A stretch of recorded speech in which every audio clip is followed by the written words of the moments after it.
How's it going, guys? My name is Zach with the Movie Castle, and today we're going to be taking a look at Masters of Horror. This is Season 1, Episode 3, and it's entitled Dance of the Dead. This originally came out November 11th, 2005. It was directed by Tobe Hooper, who you guys probably know for directing the Texas Chainsaw Massacre and Poltergeist. I really do like this director, and it's cool to see him getting brought into this show. This episode stars Jonathan Tucker, Jessica Loundes, and also features an appearance from Robert Englund, Freddy Krueger himself. That's always really cool, and needless to say, he is clearly the best part of this episode. Robert Englund and Tobe Hooper did work together before on the movie Eaten Alive, where he played the character of Buck. Interesting movie. Check it out if you like cool, grungy stuff. The story, this is actually based on a short story by Richard Matheson, who did a ton of stuff, including several episodes of The Twilight Zone, and his son, Richard Christian Matheson, would actually do the teleplay. And before we get into the episode, I do think it is worth mentioning that this one is called Dance of the Dead, but it has nothing to do with the movie Dance of the Dead from Ghost House Underground. If you guys are familiar with that, just know these two projects are not related to each other. Anyway, all that aside, the episode itself, this is one of those episodes where I can see what the original story was. Like, I can see the Richard Matheson story kind of poking through, and I can see where the short story probably worked. The way it paints a portrait of youth with no hope and no future. It's a world in decay, everything is dead or dying, and, you know, there is still the government. It's dystopian, it's not apocalyptic, but literally, what future does anyone have? And I think there's some good ideas here, and I sure as heck bet the short story played them off better. The episode, to be honest, this is one of my least favorite Masters of Horror episodes. I really didn't like it. And there's a few, like, standout things as to why it doesn't work. One, the editing. Whenever anything exciting happens, they, like, take the shot, duplicate it, and put on some transparencies and just shake everything around. And to be honest, this, like, hey, let's make it exciting through this weird editing technique almost renders the episode completely unwatchable. It's super, super annoying, and I absolutely hate it. Other than that, though, the characters aren't good either. Like, Tobe Hooper, you know him for, like, big, extreme characters, like the Texas Chainsaw Massacre family. The Chainsaw family really works, but the weird and extreme characters, except for Robert Englund, he's good. Everyone else feels more like M. Night Shyamalan bad characters, and I don't know why. Most of the acting is so wooden, and everybody comes off as this, like, weird wooden weirdo, where it's like, hey, my name's Jack, but without the C. Without the C, how do you spell cat? What the heck? Who are these people? And then you get, like, the main guy's best friend, who is, like, my least favorite character on the entire show, and he goes into the diner and he goes, how are your lubricants prepared? I hate that line. It just makes no sense. I mean, you're in a restaurant. It's so, like, the lines and their delivery and just the general acting in here. I hate almost all the characters, again, except for Robert Englund, where they're just weird and bad, and I don't know what happened. But also, like, the way this episode handles the world and history, they throw out so many things, so many, like, oh, World War III, there was chemicals or something, this drug or whatever. They throw out a ton of these weird references, but I don't get the story, really. I don't get what this world is and how it's unique, and like, I don't get the premise. You know, they throw a bunch of stuff out there, and I don't want everything to be, like, exposition heavy, but they still did the exposition, but, like, chopped it up and didn't explain it and made it, like, I get the gist that there was like some sort of World War III, but who it was between, what it was about. Like, give me something nailed down so I can invest myself in this world and follow it. Overall, it's just bad editing, weird characters, and in a world that I see where they're going for, I just can't invest in it. And like what you see is like shockingly generic at times. I wish this was better, and I can see the vague rays of the original story poking through, and again, I haven't read it, I should probably track it down, but I could see where this would be a good episode, but it just came off as awkward and boring, and I'm like, are they still in the car driving around doing drugs? How long is this episode? I don't want to be here. I'm gonna go ahead and talk a bit in more specifics. I'll be talking about the plot. I'm not going to do any major spoilers, I won't go near the end, but I will go into a deeper analysis from here on out to talk about specifics that don't work.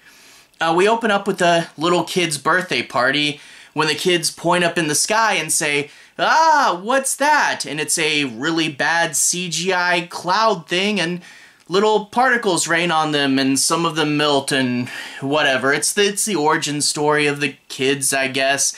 But to be honest, I'm like, why doesn't this affect me? And the thing is, like, the birthday party is so generic, it could almost be made with stock footage. And the deaths aren't brutal enough, and it doesn't feel like the gut punch. And part of it's because I don't know the characters, part of it's because this is the first introduction of that bad, shaky editing, and nothing super unique happens until they all die. I don't know, it's just an opening sequence that I looked at and felt nothing, and we'll cut back to it later to find out the mom's mean and stupid, but whatever, it gave us balloon credits, whatever. We cut to the future, and we find the mom and the daughter opening a diner, and they're living there in relative peace. We find out the father had died in World War III, and the daughter, the older daughter, is dead as well. And it's sort of like we're sad, but we're making do. And the thing is, the point of this episode, and like I totally don't get the underlying theme, because their life at this pie shop is okay. And the episode's trying to say, don't you want to abandon this peaceful pie shop and go live in the trash? And that's like most of the point of the episode, is trying to get her to abandon this place that really doesn't seem that bad. I mean, maybe I'm a hobbit myself, but it's like, it's a decent little pie shop here. I don't want to live in the city where everything's covered in garbage and people want to assault me. No, I want to live in the pie shop. But whatever, that's not what the episode thinks. We'll then cut to our other characters. We get these two guys, again, one's the main guy and he's got a head on his shoulders, and the other guy is absolutely terrible and I hate him. He's just an over-the-top, wacky and crazy jerk, and they're going to steal some blood from this old couple, and they're gonna call it red, because stupid future slang.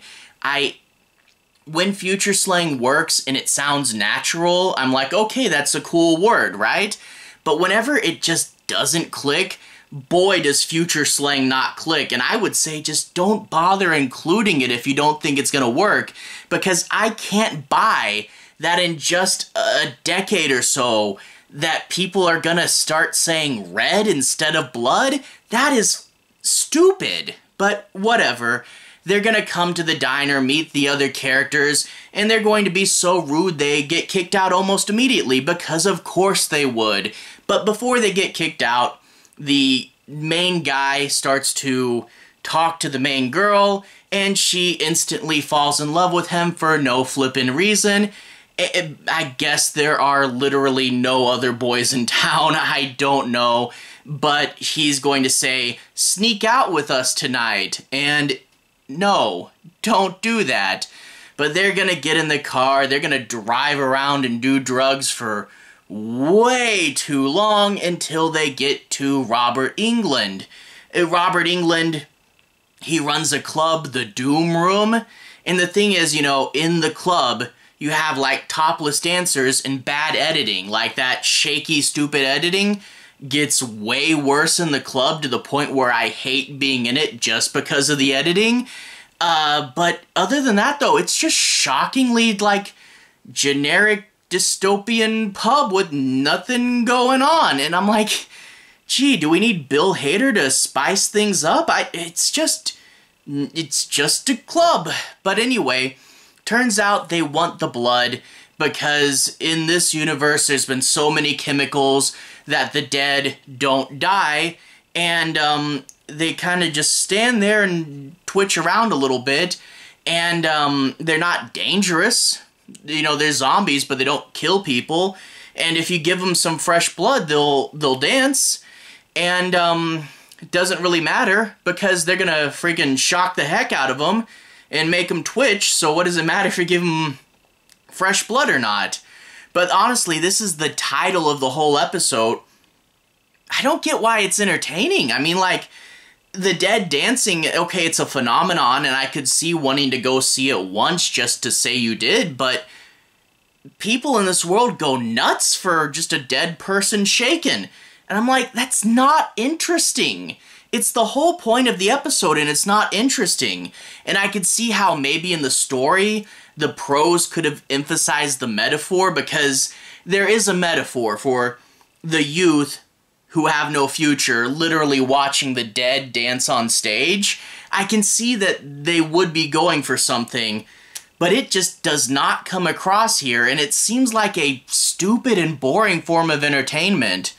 Overall, the episode does build to a halfway decent twist, and in a final image that I get the point of, but again, most of this whole episode is just, don't you want to abandon your nice little pie shop and live in the garbage? And I don't. This, like I said, it's one of my least favorite of the series, which sucks because I love Robert Englund and Tobe Hooper, so this is just a misfire. I know that Masters of Horror really does have highs and lows, and after this episode we have Jennifer, which is definitely a high, an oddball high, but a high. And I don't know, I'm really hoping to finally finish the rest of this series in a timely manner because I've been covering it kind of sporadically, in part because I get to bad episodes and don't want to watch them, but I am going to try to make a focused effort to finish what I haven't covered yet. So I hope we get to that soon. Anyway, to everyone who's watched so far, thank you for watching. To everyone who's liked and subscribed, thank you. You really are helping the channel out. I'll leave a relevant playlist on the bottom. This should be my Masters of Horror playlist where I've covered about half of Season 1. Anyway, have a good day. I'll see you guys again very, very soon. Relevant playlist on the bottom. Have a good day now.